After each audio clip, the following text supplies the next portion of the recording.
ঢালিউড চিত্রনায়িকা আফিয়া নুসরাত বর্ষা শোবিজের পাশাপাশি নিজের ব্যক্তিগত জীবন নিয়েও ব্যস্ত। ধর্মীয় আচার-রীতিও পালন করেন নিয়মিত।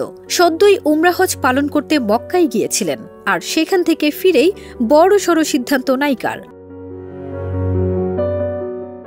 ২০ মার্চ চিত্রনায়ক অনন্ত জলিলকে সঙ্গে নিয়ে এক সংবাদ সম্মেলনের আয়োজন করেন বর্ষা।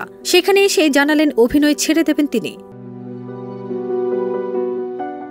তার কথাই, হাতের কাজগুলো শেষ হলেই আর কোনো নতুন কাজ করবেন না তিনি। সংবাদ সম্মেলন থেকে ভাইরাল একটি ভিডিও থেকে বর্ষাকে বলতে শোনা যায়, হাতে কয়েকটি সিনেমা আছে, এগুলো শেষ করতে করতেই বেশ সময় চলে যাবে, এরপর আমি আর নতুন কোনো সিনেমা করব না। যে ৩-৪টা আছে এই ৩-৪টার পরেই আর করতে চাই না। কেন কাজ করবেন না এমন প্রশ্নের জবাবে বর্ষা বলেন, আমি খুব বাস্তববাদী, ফলে আমি বাস্তবতা মাথায় রেখে চিন্তা করি। আমার মনে হয় নায়িকাদের একটা বয়স পর্যন্ত স্ক্রিনে ভালো লাগে, ততদিন কাজ করা উচিত। আমার ক্ষেত্রেও তাই।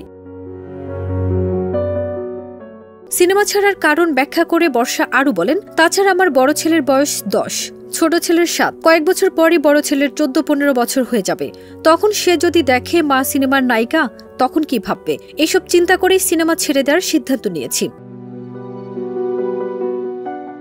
এদিকে বর্ষা সিনেমা ছাড়ার সিদ্ধান্তে যে অনন্তর কোনো আপত্তি নেই তাও বোঝা গেল। এ সময় সঙ্গে থাকা অনন্ত জলিল বলেন, এখন যারা আমাদের দেশের নায়িকা হিসেবে কাজ করছেন তাদের অনেকের চেয়ে বর্ষার বয়স কম, তাও সে একথা বলছে। 2010 সালে খোঁজ দ্য সার্চ সিনেমার মাধ্যমে বড় পর্দায় অভিষেক হয় বর্ষার। এতে অনন্ত জলিলের বিপরীতে অভিনয় করেন তিনি। 2011 সালের 23 সেপ্টেম্বর ভালোবেসে ঘর বাঁধেন এই তারকা জুটি। তাদের সংসারে আরিজ ইবনে জলিল ও আবরার ইবনে জলিল নামে 2 পুত্র সন্তান রয়েছে। ফারজানা নিকিতা, দেশ রূপান্তর।